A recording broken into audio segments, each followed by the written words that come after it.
먼 북소리가 신나 보이죠. 우리는 종종 내 자리의 소리를 소음으로 느끼고 멀리서 들려오는 소리는 흥겨운 북소리로 착각합니다. 남의 인생은 더 쉬워 보이고 다른 반은 더 화목해 보이며 다른 집 부모는 더 너그럽고 다른 학교는 더 평화로워 보입니다. 하지만 제가 현장에서 확인한 진실은 이렇습니다.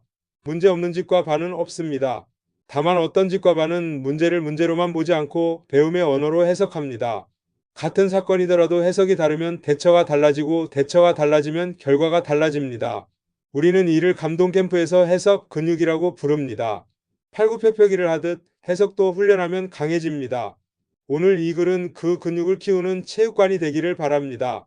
아래 본론에 나오는 이야기의 등장인물은 수많은 학생, 부모, 교사들의 표정과 말을 모아 탄생한 우리 모두의 초상입니다. 어느 한 사람의 이야기이면서 동시에 우리 모두의 이야기입니다. 들으시며 나는 누구와 닮았을까? 우리 집은 어떤 패턴을 반복할까? 하고 조용히 자신에게 묻고 마지막 결론에 있는 실천 과제를 한 가지라도 오늘 시작해 보십시오. 그러면 본론으로 들어가서 사연 1. 운동장 가장자리의 소년 이야기로서 내 자리는 늘 구석이었어요. 중학교 2학년 민수는 쉬는 시간마다 운동장 끝 전봇대 옆에 서 있었습니다. 친구들끼리 공을 차며 웃는 소리가 마치 먼 북소리처럼 들렸죠. 가까이서 보면 그 웃음 속에도 서툰 장난과 실수, 오해가 섞여 있었지만 민수에게는 그저 저기는 행복, 여기는 불행으로 들렸을 뿐입니다.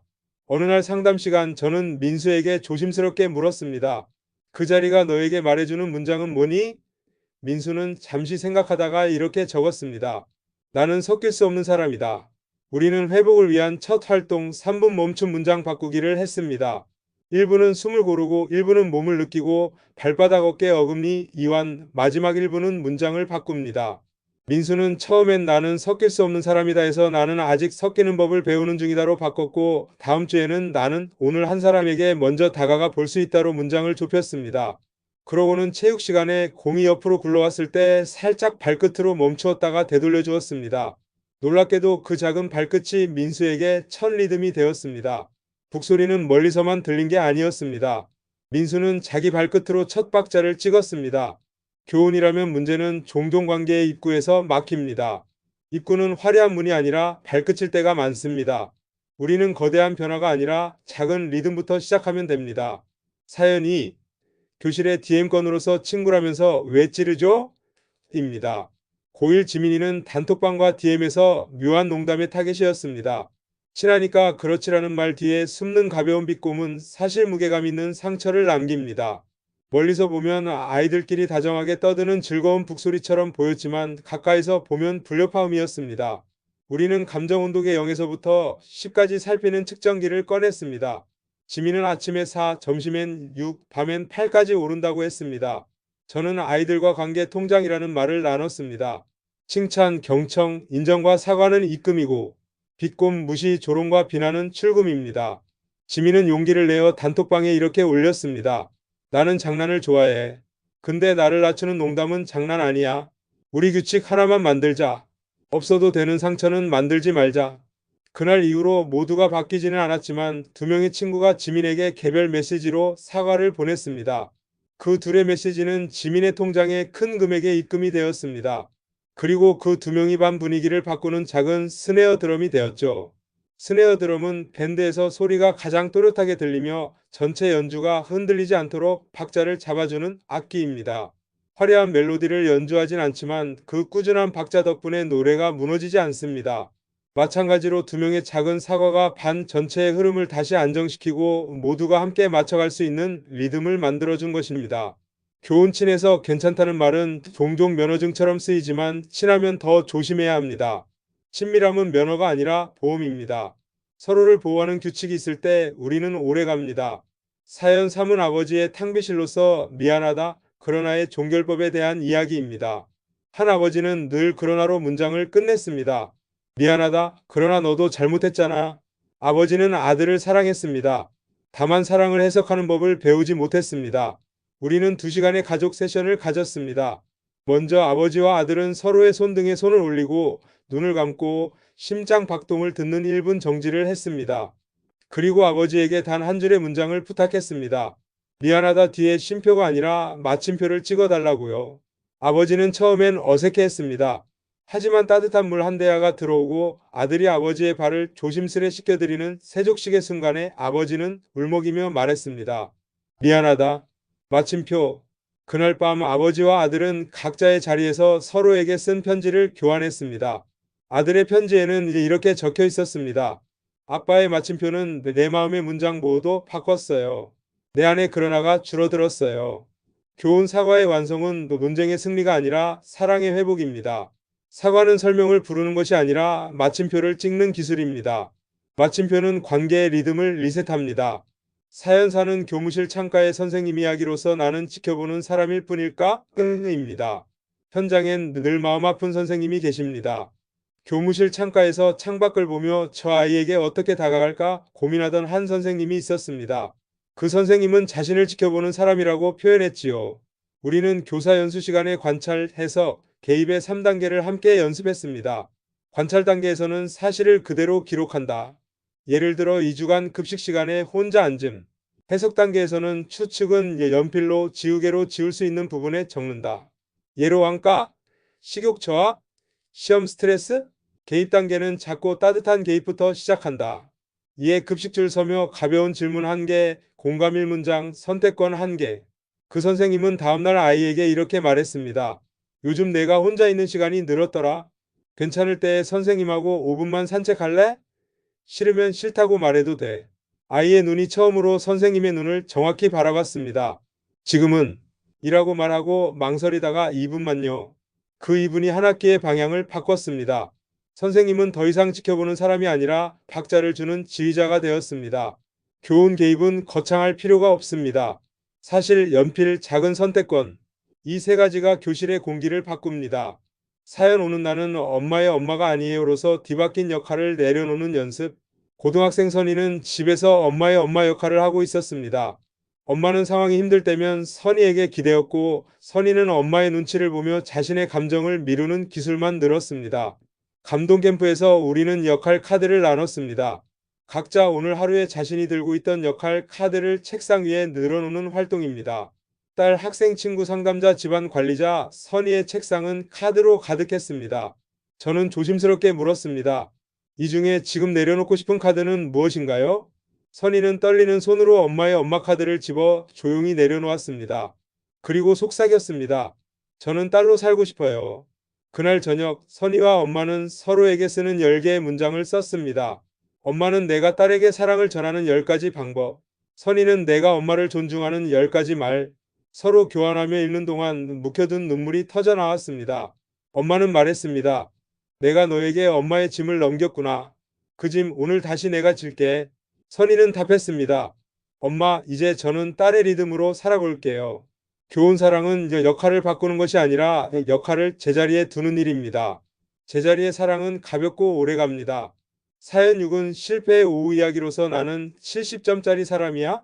한 학생은 시험에서 70점을 받고 고개를 푹 숙였습니다. 그에게 70점은 나는 70점짜리 인간이라는 낙인이었습니다. 저는 아이에게 ABC 해석 노트를 알려주었습니다. A는 액티베이팅 이벤트 사건 70점을 받았다. B는 빌리브 믿음 70점은 형편없다. 나는 부족하다. C는 컨스킨스즉 결과 의욕 저하 포기 비교. 그리고 D는 디스퓨트 재해석 질문을 바꾸자. 70점은 형편없다가 아니라 현재 실력의 사진 한 장이다. 그 사진을 동영상으로 만들려면 다음 프레임 다음 주 20분 공부만 추가하면 된다. 아이의 노트 마지막 줄에는 이렇게 적혔습니다. 나는 점수의 사람이 아니라 과정의 사람이다. 교훈으로 점수는 인격이 아니라 현재 프레임입니다. 프레임을 잇는 것은 의지의 20분입니다. 사연 7은 회복의 의식에 대한 것으로서 따뜻한 물 한 대야와 2장의 종이입니다. 감동 캠프의 절정은 늘 2가지 의식입니다. 첫째, 편지 낭독으로 부모는 내가 자녀를 사랑하는 10가지 이유를, 아이는 내가 부모님을 존경하는 10가지 이유를 씁니다. 읽고 듣고 마침표를 찍습니다. 두 번째는 세족식으로 따뜻한 물 한 대야와 수건 1장. 발을 씻기며 당신은 내 수고의 대상이 아니라 내 사랑의 대상이라는 언어를 몸으로 전합니다. 이 의식은 화려하지 않습니다. 하지만 수천 가정에서 기적처럼 작동했습니다. 화해는 논리로 설득되는 것이 아니라 따뜻함으로 기억되기 때문입니다. 교훈 가정의 온도는 높은 말이 아니라 따뜻한 물이 올립니다. 말보다 의식이 오래갑니다. 사연 8. 위기의 반에 대한 것으로 우리 반은 끝났어요를 바꾸는 세 줄. 어느 반은 학기 중반에 폭발했습니다. 작은 조롱이 눈덩이가 되었고 싸움이 벌어졌으며 학부모 단톡방엔 분노가 쏟아졌습니다. 담임은 밤마다 우리 반은 끝났어라고 중얼거렸습니다. 우리는 반 전체 회복 시간을 열었습니다. 모두가 말할 수 있는 권리를 위해 세 줄 규칙을 도입했죠. 첫 줄 사실만 말하기. 누가 언제 어디서 무엇을. 둘째 줄 내 감정 말하기. 화, 슬픔, 두려움, 당혹. 셋째 줄 다음 선택 제안하기. 오늘 이후 우리가 지킬 한 가지. 세 줄 규칙은 분노를 이야기로 바꾸고 이야기를 약속으로 바꾸었습니다. 약속의 첫날 아이들이 만든 규칙은 단 하나였습니다. 없어도 되는 상처는 만들지 말자.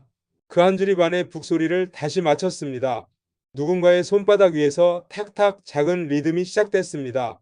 교훈 공동체의 위기는 말의 길이 막혔을 때 찾아옵니다. 길을 여는 규칙은 길게 복잡한 헌장이 아니라 짧고 분명한 세 줄입니다. 사연 9는 나의 북을 찾는 법으로서 해석 근육을 키우는 7가지 루틴 이야기입니다. 이제 각자 자기 인생의 북을 쳐야 합니다. 먼 북소리가 아닌 내 손 안의 북을요. 감동 캠프에서 가장 반응이 좋았던 루틴 7가지를 소개합니다. 3분 멈춤 1분 호흡 1분 몸 감각 1분 문장 바꾸기 3문장 일기 오늘의 사실 느낌 다음 선택을 각각 한 문장으로 옛 친구와 말다툼했다 속상했다 내일 먼저 점심 약속을 찾겠다 감정 온도계 하루 3번 아침 점심 저녁 0부터 10까지 체크 7을 넘으면 휴식 또는 도움 요청 관계 통장 가족 친구별 입금 출금 기록 일주일에 최소 3회 입금 행동 없어도 되는 상처 금지 규칙을 내방 학급 가정에 붙이기 20분 프레임 공부 과목별로 다음 프레임만 채우는 공부 지난 프레임 복귀 5분 오늘 프레임 15분 세 줄 회복 대화 사실 감정 다음 선택 싸움이 날수록 짧고 분명하게 사연 10은 부모님을 위한 짧은 안내서로서 사랑은 온도 훈육은 구조 이야기입니다. 부모님의 사랑은 아이에게 난방이고 훈육은 샤시 창틀입니다. 난방이 있어야 따뜻하고 샤시가 있어야 바람이 새지 않습니다. 온도, 즉 사랑은 하루 한 번 무조건 긍정 즉 존재 칭찬 그리고 한 문장 넣어서 고마워. 구조, 즉 훈육으로 규칙은 적고 분명하게 3개 이하로. 어겼을 때의 결과는 예측 가능하게. 마침표로서 사과는 설명 없는 사과 1문장 그리고 포옹 3초. 선택권 주기는 지금 할래? 아님 10분 뒤 할래? 와 같은 작은 선택부터. 의식 만들기는 주 1회 가족 10분 의식으로 편지 2줄 낭독 서로의 수고 칭찬 한 가지 하기와 다음 주 약속 한 가지. 사연 11은 교사를 위한 짧은 안내서입니다. 관찰의 연필과 개입의 미소 작전입니다. 관찰 노트 사실만 기록 시간 장소 행동. 연필 해석은 추측은 연필로 하고 필요하면 지운다는 것. 작은 개입은 5분 산책, 2분 대화, 1문장 공감 등. 관계 대여는 어려운 아이에게 선생님의 평판을 잠시 빌려주기로 예를 들면 얘는 내게 중요한 학생이야. 팀티칭 회복회의는 동료와 주 1회 15분. 문제 나열 대신 실험 계획 1개. 사연 12는 비전 선언 카드로서 먼 북이 아닌 내북의 박자 이야기입니다. 감동 캠프의 마지막 시간 우리는 비전 선언 카드를 씁니다. 규칙은 단순합니다. 나는 존재를 칭하는 것으로 뭐뭐뭐인 사람이다. 그러므로 무슨 행동을 선택한다. 오늘부터 시작한다. 예시를 살펴보면 나는 과정을 사랑하는 사람이다. 그러므로 비교 대신 연습을 선택한다. 오늘 20분 공부부터 한다. 나는 관계를 입금하는 사람이다. 그러므로 비꼼 대신 칭찬을 선택한다. 오늘 친구에게 메시지 1개 보낸다. 나는 사랑의 마침표를 찍는 사람이다. 그러므로 설명 없는 사과를 선택한다. 오늘 아이에게 미안하다고 말한다. 비전은 거대한 꿈이 아니라 반복 가능한 선택의 언어입니다. 그리고 그 언어는 리듬을 만듭니다. 매일의 리듬이 인생의 노래가 됩니다. 결론을 만나보실 시간입니다. 결론 1. 먼 북소리가 멈추는 순간 아이들은 말합니다. 저 반이 더 좋아 보여요.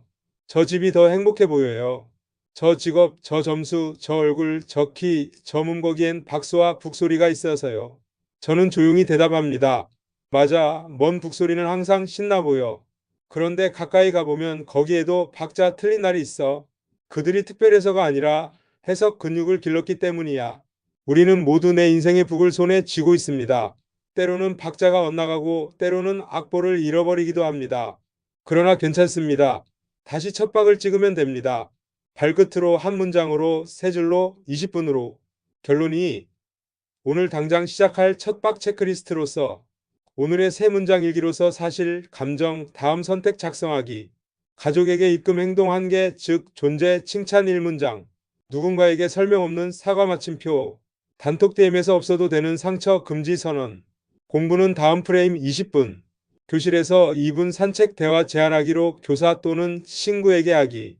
잠들기 전 오늘 나의 비전 선언 카드 속 한 줄 소리 내어 읽기. 결론 3.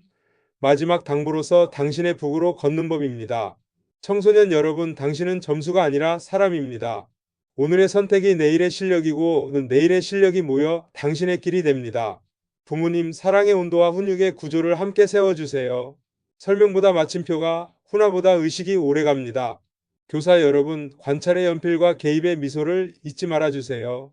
아이 한 명의 이분이 한 학급의 1년을 바꿉니다. 먼 북소리가 신나 보이죠?